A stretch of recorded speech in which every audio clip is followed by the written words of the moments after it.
صدری ویسر لی امری واحلل عقدۃ من لسانی یفقہوا قولی رب زدنی علما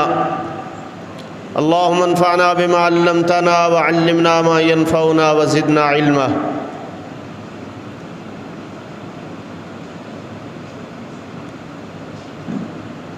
حمد و ثنا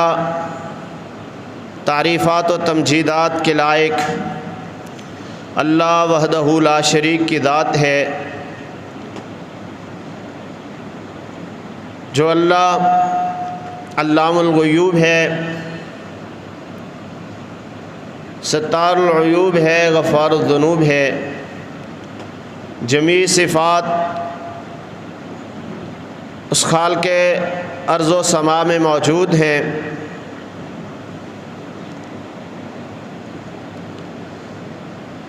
درود و سلام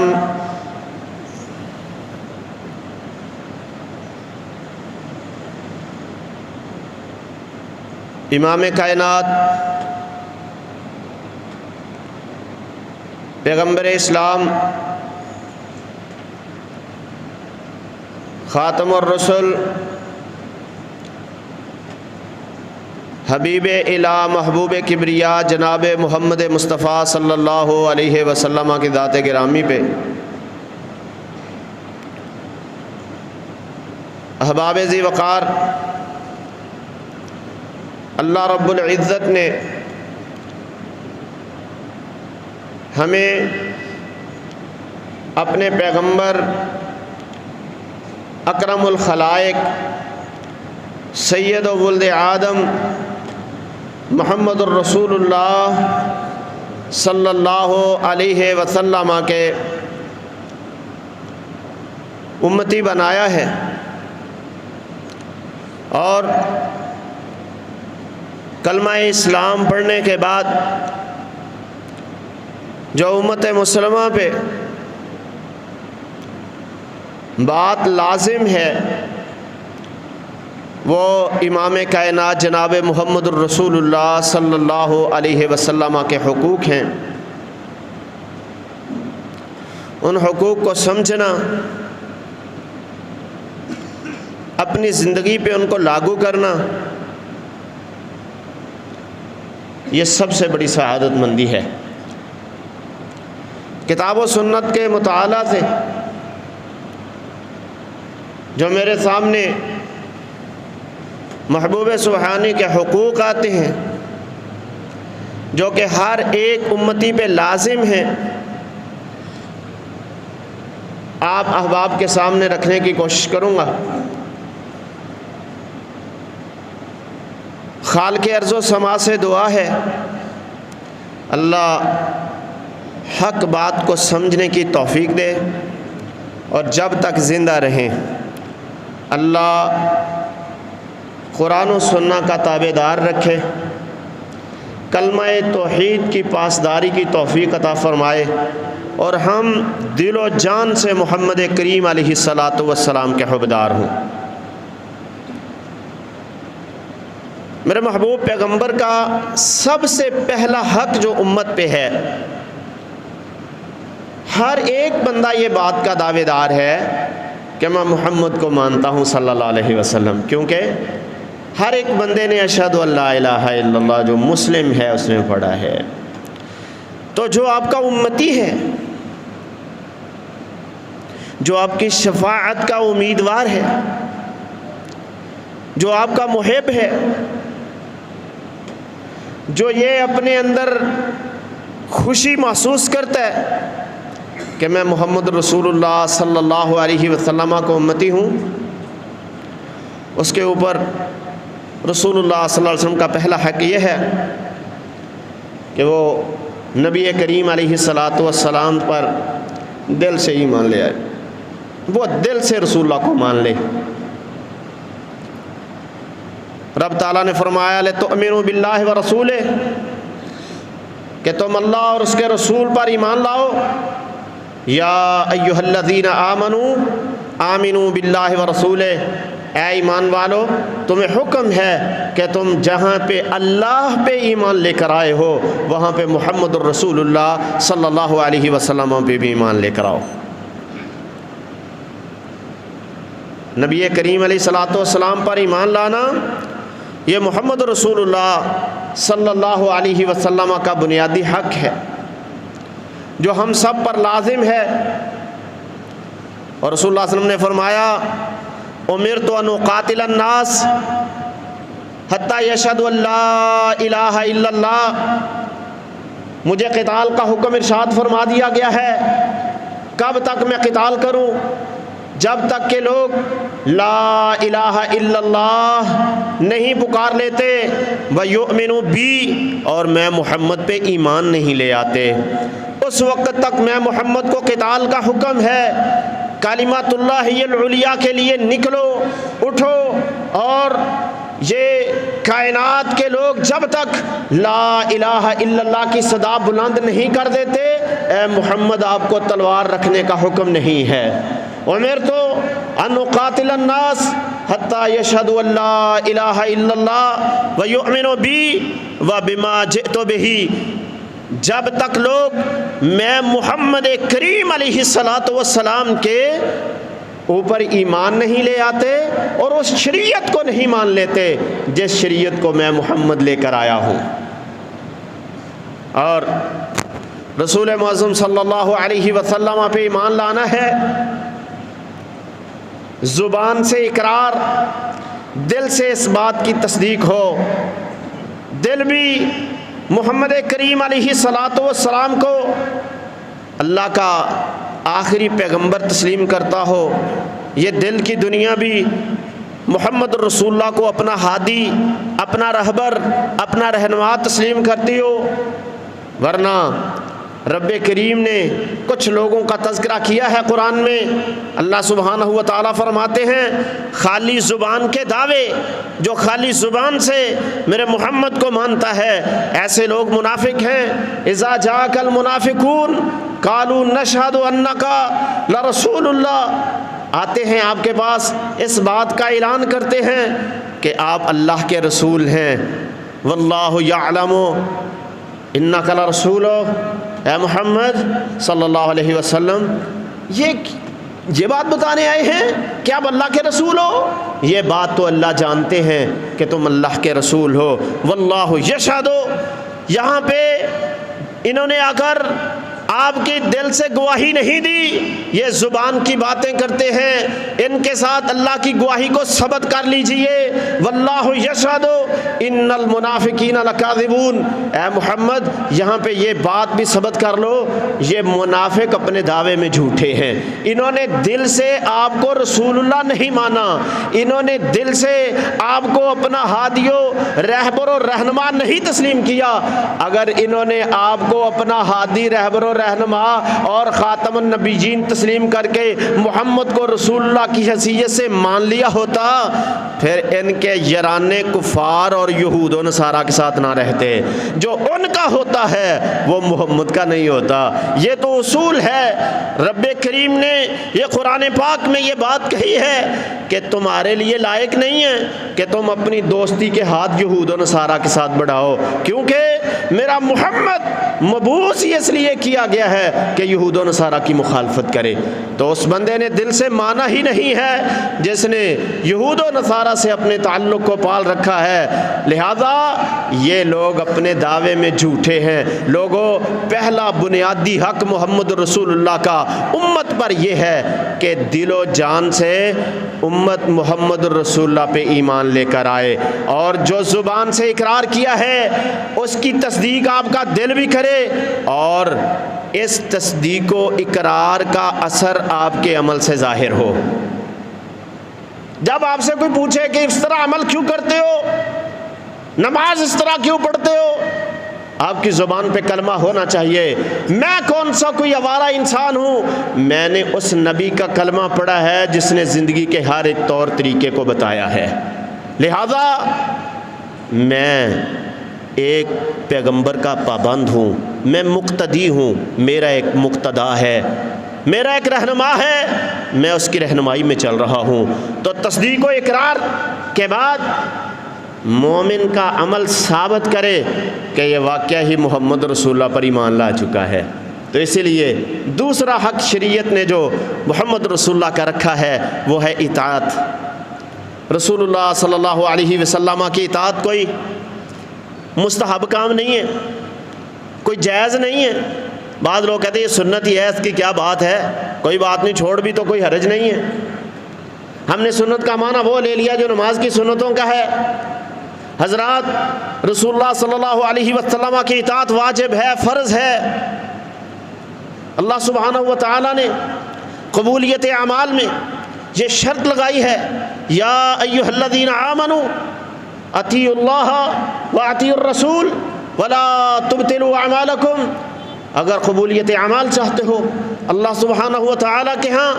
اپنی قبولیت چاہتے ہو، اگر آپ کے نظریہ میں یہ ذوق اور شوق کامل ہو چکا ہے کہ آپ کی نماز، آپ کا روزہ، آپ کا حج، آپ کی زکوٰۃ، آپ کی دیگر عبادات، آپ کی صلہ رحمیاں، آپ کے جذبہ خدمت خلق، یہ سارے کے سارے اس کی بارگاہ عالیہ رفیع میں شرف قبولیت پا جائیں، تو پھر محمد رسول اللہ صلی اللہ علیہ وسلم کی اطاعت کرنی ہوگی، ورنہ تمہارے اعمال ضائع کر دیے جائیں گے۔ وَإِن تُطِيعُوهُ تَهْتَدُوا، اگر تم اس کی اطاعت کرو گے تب ہی ہدایت یافتہ سمجھے جاؤ گے، اگر اس کی اطاعت نہیں کرو گے تم ہدایت یافتہ نہیں ہوگے۔ تو اس لیے رسول اللہ صلی اللہ علیہ وسلم کا حق ہے امت پہ کہ جس نے ان کا کلمہ پڑھ لیا ہے وہ ان کا سچا مطیع بھی ہو، فرما بردار ہو، ان کی جو بات ہے اس پہ اپنا تن من دھن قربان کرنے والا ہو۔ میرے نبی کی بات آ گئی ہے، اب اور کسی کی بات یہاں پہ آ نہیں سکتی، اب ساری کائنات کی بات پیچھے ہو سکتی ہے، محمد رسول اللہ کی بات ہی آگے ہوگی۔ کیوں؟ میرے ایمان میں یہ بات تھی، اشہد ان لا الہ الا اللہ و اشہد ان محمد رسول اللہ، میں نے دو کو ہی مانا ہے، اللہ کی وحدانیت کو جہاں پہ تسلیم کیا، اس کے ساتھ کسی کو شریک نہیں ٹھہرایا، میں نے اللہ کو مان کر اس کی ذات کے اندر، اس کی بات کے اندر اور اس کی صفات میں غیر کو شریک نہیں کیا، تو محمد رسول اللہ کے ساتھ بھی کسی کو شریک نہیں کروں گا۔ یہی ترہ امتیاز ہے اور یہی کامیابی کی سب سے بڑی علامت ہے۔ ان تطیعوہ، اگر تم اس کی اطاعت سچے دل سے کرو گے، تہتدوا، تو تم ہدایت یافتہ ہو جاؤ گے۔ تیسرا محمد رسول اللہ صلی اللہ علیہ وسلم کا امت پہ حق یہ ہے کہ آپ کا سچا متبع ہو، اتباع کرے، آپ کی اتباع کی جائے، ان کے پیچھے پیچھے چلا جائے۔ اطاعت اور اتباع میں فرق یہ ہے، اطاعت آقا علیہ الصلوۃ والسلام کے فرامین کو جس طرح فرامین ہیں، جس طرح محبوب کے ارشادات ہیں، ان کو بغیر کسی تعویل کے، بغیر حجت کیے مان لیے جائیں، ان میں کسی طرح کی حجت نہ کی جائے، یہ نہ کہا جائے کہ اس کا بیان کرنے والا صحابی غیر فقیہ ہے لہذا ہم اس حدیث کو نہیں مانیں گے، یہ روایت ہمارے امام کے منہج کے خلاف ہے، ہمارے امام کے قول کے خلاف ہے لہذا ہم اس حدیث کو نہیں مانیں گے۔ حدیث حق ہے لیکن ہم مقلد ہیں، ہمیں امام کا قول راجح ہے، ہم نے امام کا قول ہم پہ ماننا واجب ہے لہذا ہم حدیث رسول کو نہیں مانیں گے، یہ بندہ رسول اللہ کا اطاعت گزار نہیں ہے۔ جیسے محمد کا فرمان آ جائے صلی اللہ علیہ وسلم، اس کو اسی طرح تسلیم کر لینا، یہ اطاعت ہے۔ اور پھر اس کے بعد جس حدیث کو آپ نے، جس فرمان کو آپ نے مانا ہے اس کے مطابق عمل کر لینا، یہ اتباع ہے۔ جب عمل کی باری آئے، مانا یہ ہے کہ جو آپ نے کہا وہی حق ہے، جب عمل کی باری آئی تو اپنے محلے کے امام کی بات کو اپنے عمل کی زندگی بنا لیا، اپنے امام کو اپنی عملی راہگاہ بنا لیا۔ نانا، اتباع اس بات کا تقاضا کرتی ہے کہ جس حدیث کو آپ نے مانا ہے حق، پھر آپ نے عمل کرنا ہے تو اس کے مطابق کرنا ہے۔ آپ کی عملی زندگی پھر اس کے مطابق ہو۔ اور رب کریم نے کہا قل ان کنتم تحبون اللہ فاتبعونی یحببکم اللہ، کائنات کے لوگوں کو بلاؤ، یہ بات کہہ دو اگر تم محبت خدا چاہتے ہو، اتباع محمد شرط ہے۔ صحابہ محمد کے بارے میں تفاسیر کو اٹھاؤ، تفسیر طبری والے نے یہاں پہ بہت سی تفاسیر کو جمع فرمایا ہے، اور اس آیت کے شان نزول میں بہت سے شان نزول بیان ہوئے ہیں، لیکن حافظ ابن کثیر رحمہ اللہ نے دو شان نزول کو معتبر قرار دیا ہے۔ ایک کہ صحابہ نے یہ بات رکھی کہ یا رسول اللہ ہم آپ کے سچے مطیع ہیں، ہم نے آپ کو دل سے مان لیا ہے، کیا اس کی کوئی ظاہری علامت بھی ہے؟ اس کی کوئی ظاہری علامت بھی ہے؟ رب کریم نے یہ آیت اتاری اور کہا ان کو بلاؤ اور اپنے اصحاب کو یہ بات بتا دو کہ اس کی ظاہری علامت یہ ہے قل ان کنتم تحبون اللہ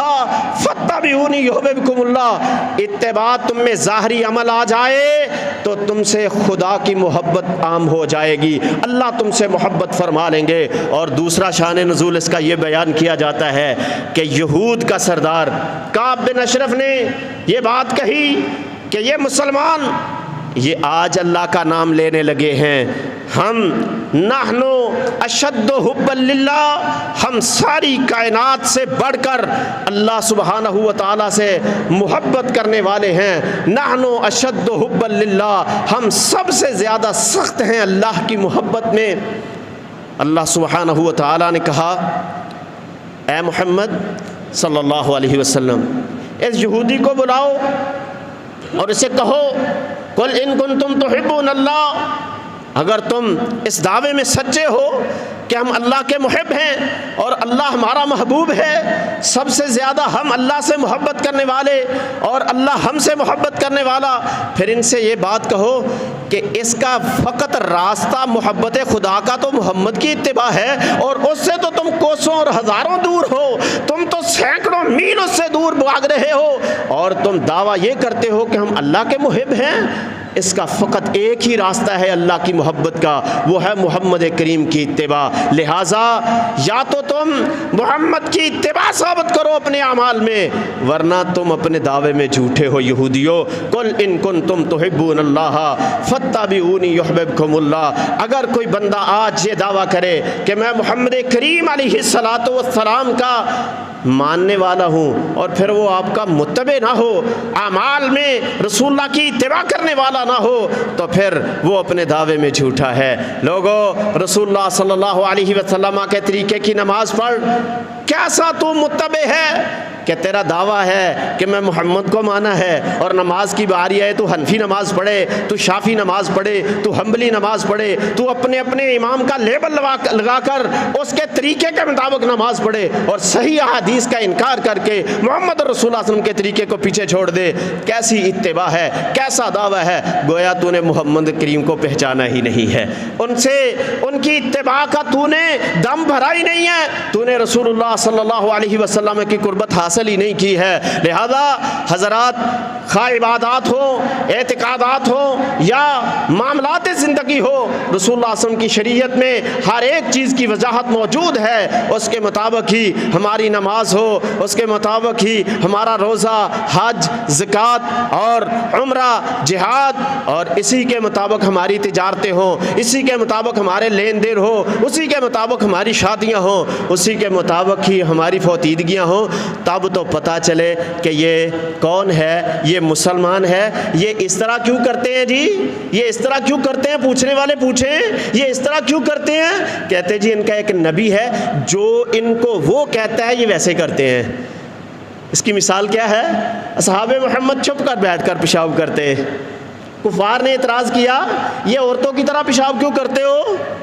یہ عورتوں کی طرح طریقہ کیا اختیار کر لیا تم نے پیشاب کرنے کا؟ انہوں نے کہا ہمارا ایک نبی ہے محمد صلی اللہ علیہ وسلم، انہوں نے ہمیں جہاں پہ باقی آداب زندگی بتائے ہیں اس کے ساتھ انہوں نے بول و براز کے، پیشاب پخانے کے بھی آداب بتائے ہیں، ہم ان آداب کو ملحوظ خاطر رکھ کر پیشاب کرتے ہیں۔ میرے محمد کے صحاب تو بول و براز میں بھی رسول اللہ کو مقتدا مانے پھر رہے ہیں، اور آج کا مسلمان شادی آئے بے عین ہی پوری کی پوری نکالی ہندو کی، کیونکہ ہم نے ہندو معاشرے کو فالو کرنا ہے، اور ہماری خوشیاں آئیں، ہمارے گھر کا کلچر ہو، ہمارے گھر کا سارا معاملات ہو، لباس ہو، بچوں کی حجامت ہو، تو ہم نے یہودی کو فالو کرنا ہے۔ جیسے ڈرامے ساز لوگوں نے، جیسے ڈرامے باز لوگوں نے ہمیں جیسی حجامت سکھا دی، جیسا لباس سکھا دیا، ویسی ہم نے ان کی نکالی کی۔ نانا حضرات محمد کریم علیہ الصلاۃ والسلام کا دین کوئی اپاہج دین نہیں ہے، رسول اللہ صلی اللہ علیہ وسلم کا کامل دین ہے، اور اپنی امت کے لیے رسول اللہ صلی اللہ علیہ وسلم کامل رہنمائی دے کر گئے ہیں۔ تو رب کریم نے اس بات کو، دعوے کو، یہود کا دعویٰ رد فرما دیا کہ تم واحد راستہ محبت خدا کا اتباع محمد ہے، اتباع محمد تم کرتے نہیں، تم کیسے رب تعالیٰ کے محبوب ہو سکتے ہو؟ اس لیے رسول اللہ صلی اللہ علیہ وسلم کا یہ حق ہے کہ ان کی اتباع کی جائے۔ اور چوتھا حق محبوب سبحانی کا یہ ہے کہ جب مسئلہ متنازع ہو جائے، خواہ عبادات میں جھگڑا ہو جائے، یا معاملات میں، یا ہمارے مہمی لین دین میں مسلم معاشرے کے تاجروں کا جھگڑا ہو جائے، کسی مسئلے میں امت مسلمہ کا تنازع ہو، اپنوں سے ہو، بیگانوں سے ہو، باہمی افراد کا ہو یا مذاہب کا ہو، گروہوں کا ہو یا برادریوں کا ہو، ہر جھگڑے میں کس کو حاکم بنانا ہے، فیصلہ کن کے پاس لے کر جانا ہے، اپنا جج اور چیف جسٹس کس کو تسلیم کرنا ہے؟ محمد رسول اللہ صلی اللہ علیہ وسلم کو۔ یہ رسول اللہ کا بنیادی حق ہے ہم پہ، کیونکہ ہم نے ان کا کلمہ پڑھا ہے، یہ ان کا بنیادی حق ہے۔ اور رب کریم نے قسم اٹھا کر یہ بات کہی ہے، فلا وربک لا یؤمنون، تیرے رب کی قسم ہے، تیرا رب یہ قسم اٹھا کر بات کہتا ہے کہ تم کبھی مومن وہ نہیں، تیرے سارے ماننے والے اس وقت تک مومن نہیں ہو سکتے۔ اللہ کب تک یہ میرے ماننے والے مومن نہیں بن سکتے؟ اللہ سبحانہ و تعالیٰ نے فرمایا حتیٰ یحکموک فیما شجر بینہم، جب تک کہ یہ اپنے اختلافات میں تجھے حاکم تسلیم نہیں کر لیتے۔ فیصلہ کروانا ہے تو محمد کریم علیہ الصلاۃ والسلام سے کروانا ہے۔ ثم لا یجدوا فی انفسہم حرجا مما قضیت، اور جب آپ فیصلہ فرما دیں اس کے بعد پھر ان کے دلوں میں کسی قسم کی تنگی نہ ہو، خوش دلی سے، کھلے دل سے، کھلے سینے سے آپ کے فیصلے کو پھر قبول بھی فرمائیں، وَيُسَلِّمُوا تَسْلِيمًا، اور دل و جان سے آپ کی بات کو تسلیم کر لیں۔ حضرات، اس پہ ائمہ مجتہدین کا اتفاق ہے کہ جب تک امام کائنات حیات تھے اس وقت امت کے جھگڑوں کا فیصلہ رسول اللہ کی ذات گرامی کے پاس رکھا جانا یہ امت پہ فرض تھا، اور امام کائنات کی وفات کے بعد آقا علیہ الصلاۃ والسلام کی حدیث جو ہے وہ ہمارے لیے مشعل راہ ہے۔ ہم جو بھی امت مسلمہ کا مسئلہ آئے گا اس کو رسول اللہ کی حدیث کے سامنے پیش کیا جائے گا۔ سب سے پہلا جھگڑا امام کائنات کی وفات کے بعد، میرے محمد کے اصحاب موجود ہیں، اختلاف ہو گیا، اختلاف ہو جانا بڑی بات نہیں ہے۔ انصار نے کہا منا امیر و منکم امیر، انصار کا اپنا امیر ہوگا، مہاجرین اپنا خلیفہ بنا لیں۔ ثقیفہ بنی ساعدہ میں یہ سارے کے سارے لوگ جمع ہیں، سیدنا عمر رضی اللہ تعالیٰ عنہ نے بڑی شاندار اور بڑی عظیم تقریر کی، لیکن اس کا کچھ اثر نہ ہوا۔ سیدنا ابو بکر صدیق رضی اللہ تعالیٰ عنہ کو یہی اللہ کا حکم یاد آیا کہ فیصلے امام کائنات کے پاس اور محبوب کے جانے کے بعد ان کی حدیث سے مسائل کو حل کروانا ہے۔ سیدنا ابو بکر نے کوئی بات نہیں کی، کھڑے ہوئے ہیں اور تمام صحابہ کے پاس ایک بات رکھی ہے کہ لوگوں جب بھی امت کا اختلاف ہو تو ان کے حل کے لیے جو اللہ نے اصول پیش کیا ہے وہ محمد کریم کی ذات ہے اور ان کے بعد ان کی بات ہے. اور رسول اللہ فرما کر گئے ہیں الائمۃ من قریش، خلفاء آئیں گے تو سارے کے سارے قریش میں سے آئیں گے. اس حدیث کا صحابہ نے اتنا حیا کیا ہے، سارے کے سارے انصاری صحابی ہاتھ اٹھا کر کہنے لگے ہم ابو بکر کو اپنا خلیفہ تسلیم کرتے ہیں. حالانکہ ابو بکر قریشی ہیں، وہ اپنا خلیفہ بنانے پہ بضد ہیں اور انہوں نے مشورہ بھی کر لیا ہے، بندے کا انتخاب بھی ہو چکا ہے، لیکن اصحاب محمد نے دل سے محمد کو مانا تھا. ادھر حدیث رسول آئی ہے، ادھر سے سر تسلیم خم ہے. وَيُسَلِّمُ تسلیمہ کی تفسیر کر کے کائنات والوں کو بتا دیا کہ جب اختلاف آئے تو فیصلہ محمد کے بعد ان کی حدیث کے پاس لے کر جانا ہے. جو رسول اللہ کی حدیث فیصلہ کر دے اس کو سر تسلیم خم، اس کو دل جان سے تسلیم کرنا ہوگا، ورنہ جھگڑا کرنے والے ایمان سے ہاتھ دھو بیٹھیں گے. اللہ نے قسم اٹھا کر بات کہہ دی ہے فلا وربک لا یؤمنون. اس لیے رسول اللہ نے فرمایا فإنہ من یعش منکم بعدی فسیری اختلافا کثیرا. جو میرے بعد لوگ زندہ رہیں گے امت میں بڑے بڑے اختلاف رونما ہوں گے. فعلیکم بسنتی، اس وقت تم نے میں محمد کے طریقے کو لازم پکڑنا ہوگا، میرے محمد کے طریقے کو لازم پکڑے رکھو گے، تم ہدایت یافتہ ہو جاؤ گے، تم راہ پا جاؤ گے. تمہیں ہر ایک طریقے میں محمد کی ہدایت رہنمائی میسر آئے گی. اور اگر سمجھنے میں کوتاہی ہو رہی ہو تو پھر میرے خلیفوں کی زندگی کو دیکھ لینا، پھر میرے جو خلفاء ہیں وہ بھی ہدایت یافتہ ہیں. وسنت الخلفاء الراشدین المہدیین تمسکوا بہا. پھر ان کی زندگی کو دیکھنا، ان کے دور حکومت کو دیکھنا، جیسے انہوں نے فیصلے کیے ہو تم نے بھی اسی طرح ہی کرنا ہے. وعزوا علیہا بالنواجذ وإیاکم ومحدثات الامور. اور نئی چیزوں سے بچنا. فإن کل محدثۃ بدعہ، یہ بدعات جو ہیں یہ نئے امور بدعت ہیں. وإن کل بدعۃ ضلالہ، اور ہر بدعت گمراہی ہے اور ہر گمراہی جہنم کی طرف لے کر جانے والی ہے. تو رسول اللہ کا بنیادی حق یہ ہے کہ ہم اپنے مسائل میں جو اختلافی مسئلہ آئے اس کو محمد الرسول اللہ سے حل کروانا ہے اور آپ کی پھر مخالفت نہیں کرنی. جب بات آ جائے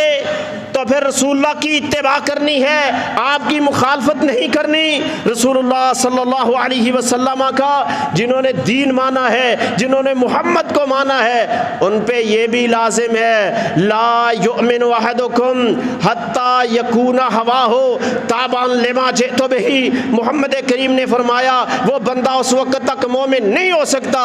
جب تک کہ اس کی دل کی دنیا اس میں محمد کی شریعت کے تابع نہیں ہو جاتی، مان نہیں لیتی، اس کی خواہشات اس کے تابع نہیں ہو جاتی جس کو میں محمد لے کر آیا ہوں. لوگوں، رسول اللہ کا بنیادی حق ہے. اللہ نے فرمایا فَلْيَحْذَرِ الَّذِينَ يُخَالِفُونَ عَنْ أَمْرِهِ أَن تُصِيبَهُمْ فِتْنَةٌ أَوْ يُصِيبَهُمْ عَذَابٌ عَلِيمٌ. وہ لوگ ڈر جائیں جو آقا کی بات آ جانے کے بعد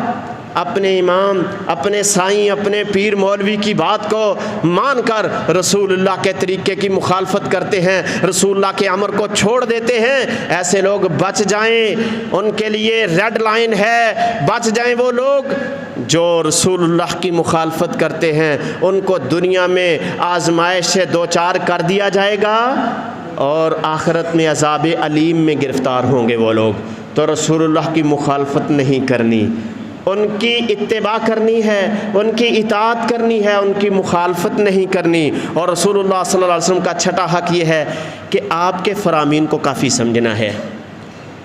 میرے محمد کا دین کافی وافی دین ہے. آپ صلی اللہ علیہ وسلم کے دین کو کافی اور شافی سمجھا جائے، یہ رسول اللہ صلی اللہ علیہ وسلم کا امت پہ حق ہے. جب یہ بات مانے گا امتی تو پھر ترک احداث کرے گا. کیا کرے گا؟ بدعات کو چھوڑے گا. کوئی ایک نقطہ، کوئی ایک شوشہ، کوئی ایک عمل اپنی طرف سے بنا کر اس پہ دین کا لیول لگا دینا اور اس کے فضائل کو بیان کر کے امت میں اس کو معروف کر دینا، یہ ایک اتنا بڑا گھنونا جرم ہے. اس کی اللہ کے ہاں اتنی سخت سزا ہے کہ جس نے محمد کے دین کو کافی نہیں سمجھا، اس میں نئی چیزیں داخل کی، ان کے بارے میں رسول اللہ کی حدیث یہ ہے، الصحیح البخاری میں رسول اللہ صلی اللہ علیہ وسلم کا فرمان موجود ہے، من عامل عملا لیس علیہ امرنا فہو رد، جس بندے نے کام کیا، کوئی عمل کیا اور اس میں میں محمد کی مہر نہیں تھی، میں محمد کا وہ طریقہ نہیں تھا، ہمارے دین میں وہ ثابت نہیں تھا، فہو رد، وہ کام مردود ہے۔ اور کرنے والے کے بارے میں کیا ہے؟ جس نے وہ ایجاد کیا، ایجاد کر کے مسلمانوں میں معروف کر دیا، لعن اللہ من احدث حدثا، رسول اللہ نے فرمایا لعنتی بندہ ہے وہ، بدبخت انسان ہے وہ جس نے میں محمد کے دین میں اضافہ کر کے ایک غیر دین بات کو دین بنا کر ثابت کر پیش کر دیا۔ ان اللہ حجب التوبۃ عن کل صاحب بدعہ، اللہ ہر صاحب بدعت سے توبہ کے دروازے کو بند فرما لیتے ہیں، حتیٰ یدع بدعتہ، جب تک وہ اپنی بدعت کو چھوڑ نہیں دیتا۔ اور ہر گنہگار شرمندہ ہوتا ہے، ہر گنہگار اپنے گناہ پہ نادم ہوتا ہے، لیکن یہ بدعتی بندہ ایک ایسا بدبخت انسان ہے، یہ بدعت کا کام ثواب سمجھ کے کر رہا ہوتا ہے، اس لیے اپنے گناہ کو گناہ نہیں سمجھتا، اس لیے اس کو توبہ کی توفیق بھی نہیں ملتی۔ اور رسول اللہ صلی اللہ علیہ وسلم نے فرمایا لا يقبل اللہ صرفا ولا عدلا، آسمان سے اعلان یہ ہوتا ہے تو نے ایک بدعت کو شامل کر کے محمد کے دین کو ناکافی بنا دیا اور اس کے اندر ایک نئی چیز ایجاد کی، اللہ نے تجھے سزا دے دی ہے کہ اللہ اب نہ تیرے نفل قبول کریں گے نہ تیرے فرض قبول فرمائیں گے۔ نفل بھی اللہ اس کے قبول نہیں فرماتے، اللہ فرض بھی قبول نہیں فرماتے۔ ذرا سوچنے کی بات ہے، آج یہ قریب ہی دنوں میں جو جشن عید میلاد النبی کے حوالے سے امت مسلمہ کا فضول پیسہ، فضول خرچی اتنی بڑی سطح پہ فضول خرچی کروائی گئی، کیا اس کا دین اسلام سے کوئی ثبوت ملتا ہے؟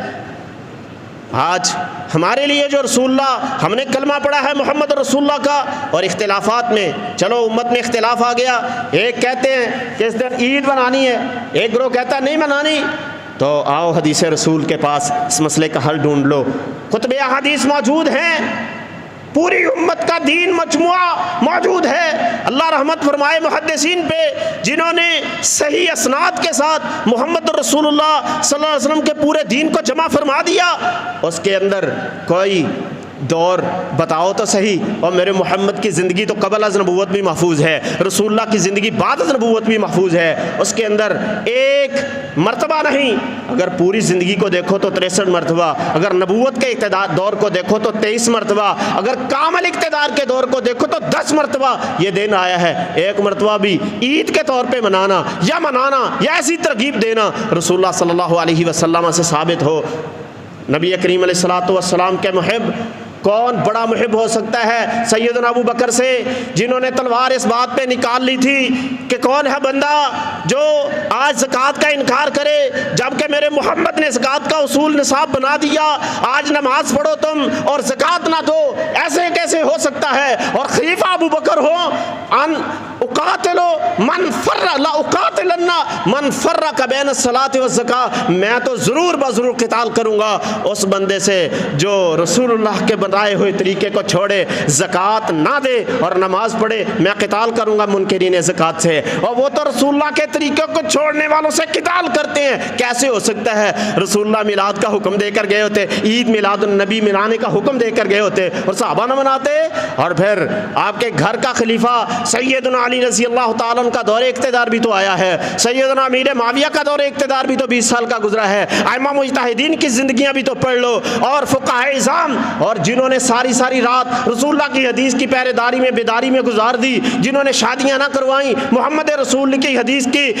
تابعداری کے لیے، ان کی حدیث کو آسمانوں والے کے اجر کو حاصل کرنے کے لیے امت کے پاس صحیح سند کے ساتھ پیش کرنے کے لیے اپنی زندگیاں کھپا دی، ان کی زندگیوں میں کیا یہ دن نہ آیا؟ کیا وہ رسول اللہ کے حبدار نہیں تھے؟ اللہ اکبر لوگو، یہ نئی باتیں ہیں، یہ امت کو الجھایا جا رہا ہے، یہ غیر کی سازش ہے، یہ یہود و نصارہ کے یہ سازشیں ہیں۔ اللہ امت مسلمہ کو ہدایت نصیب فرمائے۔ مصطفیٰ کے مزاج کو تو پڑھو، رسول اللہ کا مزاج کیا ہے؟ آقا علیہ الصلوۃ والسلام کا مزاج تو یہ ہے کہ سیدہ فاطمہ تو زہرا نے آقا کی دعوت پہ گھر پہ ایک منقش چادر لٹکا دی ہے، رسول اللہ تشریف لائے، وہاں پہ آقا واپس چلے گئے، سیدنا علی پیچھے دوڑے ہیں، یا رسول اللہ آپ ہمارے گھر تشریف لا رہے تھے، آپ واپس چلے گئے، آپ نے فرمایا علی یہ دنیا داروں والا تم نے جو طریقہ کار اختیار کیا ہے، میں محمد اور دنیا ایک جگہ پہ جمع نہیں ہو سکتے۔ سیدنا علی نے وہ جلدی سے چادر اتاری، رسول اللہ تشریف لے کر آئے، اور وہ فاطمہ جن کو امام کائنات کبھی ناراض نہیں ہوئے تھے، جو فاطمہ جس کی شان یہ ہے کہ آسمان سے فرشتہ بھی وہ آیا ہے جو کبھی پہلے آسمان دنیا سے اترا نہیں ہے، دروازہ وہ کھلا ہے جو پہلے کبھی کھلا نہیں ہے، اور لے کر کیا آیا ہے؟ اے آقا میں آپ کے پاس اللہ کا سلام سیدہ فاطمہ الزہرا کے لیے لے کر آیا ہوں اور پیغام دینے آیا ہوں، ان فاطمہ بنت محمد، بے شک فاطمہ بنت محمد سیدہ تو نساء اہل الجنہ، ساری جنت کی خواتین کی سردار ہیں۔ اس کو آقا نے کیا آ کر فرمایا، فاطمہ کیا ہو گیا تجھے، تو نے یہ انداز اختیار کیا، آج جو منقش چادر تو نے دروازے پہ لٹکائی ہے، یہ کسی غریب کی بچی کے سر کو ڈھانپ کر اس کی تو شادی بھی کر سکتی تھی، یہ تو نے کیا طریقہ کار اختیار کیا؟ رسول اللہ اتنے ناراض ہوئے، اور آج یہ کہا جاتا ہے ساجگے گلیاں بازار سونا آیا، اور لوگوں رسول اللہ کا تو یہ مزاج ہی نہیں تھا، میرے محمد نے لوگوں کو بازاروں سے نکال کر مسجدوں میں لے کر آئے۔ آج کا ملا لوگوں کو مسجدوں سے نکال کر بازاروں میں دھکے دیتا پھر رہا ہے، کون بندہ ہے، کون ہے جس نے دیکھا ہو، اس نے زور کی نماز ادا کی ہو، اس نے فجر پڑھی ہو، اس نے عصر کی نماز کا اہتمام کیا ہو؟ لوگوں امت مسلمہ کو آج الجھایا جا رہا ہے۔ آج ہمارے لیے پیغام وہی ہے، آقا نے فرمایا جب اختلاف ہو جائے تو تم نے پھر میں محمد کریم علیہ الصلوۃ والسلام کو اپنا حاکم مان کر ان کی بات کو تسلیم کرنا ہے، اور میرے دین کو کافی سمجھنے، اگر میرے دین کو کافی سمجھو گے تو اللہ سبحانہ و تعالیٰ کی طرف سے تمہیں یہ عطیہ ملے گا کہ لیس شیء یقربکم الی الجنہ الا وقد امرتکم بہ۔ رسول اللہ نے فرمایا میں کوئی ایسا امر نہیں چھوڑ کر جا رہا جو تمہیں اللہ کی جنت کے قریب کر سکتا ہو، مگر میں محمد امت کو بتا کر جا رہا ہوں۔ اور سیدنا امام مالک رحمہ اللہ فرماتے ہیں جو بندہ دعویٰ کرے کہ یہ کام دین ہے، نیکی ہے، اللہ کے قریب کرنے والا، جنت لے جانے والا، اور حدیث رسول سے ثابت نہ ہو، گویا وہ کہتے دبے الفاظ میں یہ دعویٰ کرتا ہے فَإِنَّ مُحَمَّدًا قَدْ خَانَ الرِّسَالَةَ کہ نعوذ باللہ محمد کریم نے رسالت پہنچانے میں ہی خیانت کی ہے۔ حضرات رسول اللہ کا ساتواں حق یہ ہے کہ آقا علیہ الصلوۃ والسلام سے خیر خواہی کی جائے۔ آپ سے خیر خواہی لوگوں یہ ہے کہ آقا علیہ الصلوۃ والسلام کے مشن کو چلایا جائے، اور نبی کریم علیہ الصلوۃ والسلام کا مشن توحید ہے جو ساری زندگی رسول اللہ صلی اللہ علیہ وسلم نے چلایا ہے، اور نبی کریم علیہ الصلوۃ والسلام نے نہ تانوں کی پرواہ کی ہے،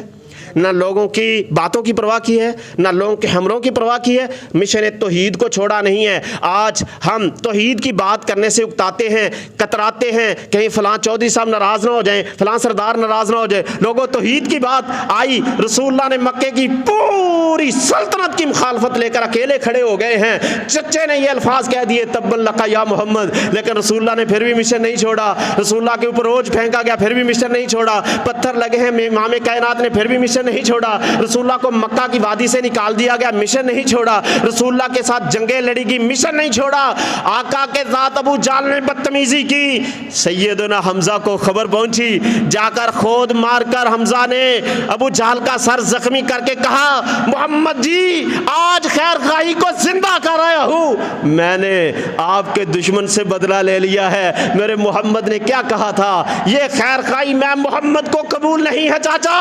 اگر چاہتا ہے کہ میں محمد سے خیر خواہی کرے پھر محمد کریم کے مشن کو مان لے، قل لا الہ الا اللہ، تو لا الہ الا اللہ کہہ، تب مجھے پتا چلے گا تو محمد کا خیر خواہ ہے، تو محمد کے ساتھ خیر خواہی کرنے والا ہے۔ لوگوں آج وہ بندہ محمد کریم کا خیر خواہ ہے اور یہ خیر خواہی کا حق ادا کرتا ہے جو محمد رسول کے مشن کو لے کر کھڑا ہوتا ہے، خواہ دکان پہ بیٹھا ہے، خواہ سبزی بیچتا ہے، خواہ محلوں میں جاتا ہے، خواہ سردار ہے، خواہ چودھری ہے، چھوٹے طبقے کا ہے، بڑے طبقے کا ہے،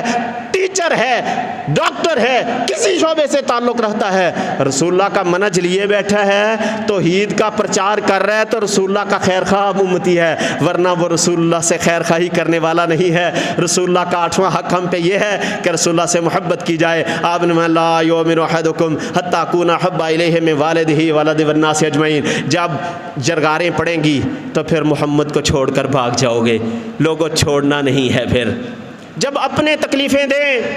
جب برادریاں چھوڑ جائیں، آپ کی بچیوں کے رشتے نہ لیے جائیں، آپ کی بچیوں کو محمد کے منہج کو اپنانے کی وجہ سے طلاقیں ہو اور لوگ رسول اللہ کو چھوڑ دیتے ہیں، داڑیاں منوا دیتے ہیں، نمازیں چھوڑ جاتے ہیں، نانا اس وقت محمد کریم کا حق نہیں بھولنا۔ محمد کی محبت نہ جائے، ساری کائنات جاتی ہے چلی جائے، برادری چھوٹتی ہے چھوٹ جائے، محلے دار چھوڑتے ہیں چھوڑ دیں، جان جاتی ہے چلی جائے، محمد کریم کی محبت اس جسم سے نہیں جانی چاہیے۔ رسول اللہ نے فرمایا بندہ مومن نہیں ہے جو ساری کائنات سے بڑھ کر میں محمد سے محبت نہیں کرتا۔ آسمان والے کو جوش آیا، رب تعالیٰ نے فرمایا اگر اپنے بیوی بچے، اپنی جان، اپنا کنبہ قبیلہ، اپنی تجارت، اپنی معاشرت، اپنی معیشت، اپنے بنائے ہوئے خوبصورت گھروں سے بڑھ کر میرے محمد سے پیار نہیں کرو گے فتربصوا، پھر انتظار کرو تم پہ عذاب خدا کب آتا ہے۔ لوگوں آج ہم محبت خدا سے دور ہیں کیونکہ ہمارے دلوں میں سچی محمد کریم کی محبت نہیں ہے۔ نہ ہمیں نماز پڑھنے کا شوق، نہ ہمیں داڑھی رکھنے کا شوق، نہ ہمیں لباس محمد جیسا پڑھنے کا شوق، نہ گھر میں عورتوں کو پردہ کروانے کا شوق، نہ دین کا نفاذ کرنے کا شوق، صرف نام لیوا مسلمان ہیں، خواہ کوئی کسی طبقے کا بندہ ہو، خواہ بڑے طبقے کا یا چھوٹے طبقے کا، نام تک محمد کو مانتے ہیں۔ آؤ پڑھو سیرت مصطفیٰ کو، اصحاب محمد کو پڑھو، کیسے محبت کا ثبوت دیا ہے ان لوگوں نے، رسول اللہ سے پیار کر کے دکھایا ہے۔ اور آقا کریم علیہ الصلوۃ والسلام کا آخری حق یہ ہے کہ نبی کریم علیہ الصلوۃ والسلام کے اوپر درود بھیجا جائے۔ اللہ نے کہا ہے، اللہ فرماتے ہیں ان اللہ و ملائکتہ یصلون علی النبی، کوئی احسان نہیں ہے تمہارا، اگر تم نہیں پڑھو گے اللہ کافی ہے۔ واللہ یعلم جنود ربک الا ہو، اتنی بڑی تعداد فرشتوں کی موجود ہے جو میرے محمد پہ درود بھیج رہی ہے۔ تمہارے لیے، تمہاری فلاح اور کامیابی کے لیے حکم یہ ہے کہ تم محمد کریم علیہ الصلاۃ والسلام پہ درود بھیجو۔ اور رسول اللہ صلی اللہ علیہ وسلم نے فرمایا سب سے زیادہ جو چیز بندے کو اس کے اللہ کے قریب کرتی ہے وہ میں محمد پہ درود بھیجنا ہے۔ اور ایک صحابی کہنے لگا یا رسول اللہ اگر آپ پہ دعا نہ مانگوں درود پڑھتا جاؤں، آپ نے فرمایا اذن تب یہ تیرے غموں کو بھی لے جائے گا، تیرے گناہوں کو بھی لے جائے گا، تیرے گناہوں کو بھی لے جائے گا، تیرے غموں کو بھی لے جائے گا، گویا تیری دنیا ہی سنور جائے گی، بن مانگے ہی اللہ سب کچھ عطا فرما دے گا۔ جب کوئی بندہ رسول اللہ پہ ایک مرتبہ درود بھیجتا ہے صلی اللہ علیہ وسلم، اللہ اس پہ 10 رحمتوں کا نزول فرماتے ہیں، 10 مرتبہ رب تعالیٰ اس کی طرف متوجہ ہوتے، بندے اتنا عظیم کام تو نے، اور کھڑا کہاں کر دیا جاتا ہے رسول اللہ صلی اللہ علیہ وسلم کہ نے فرمایا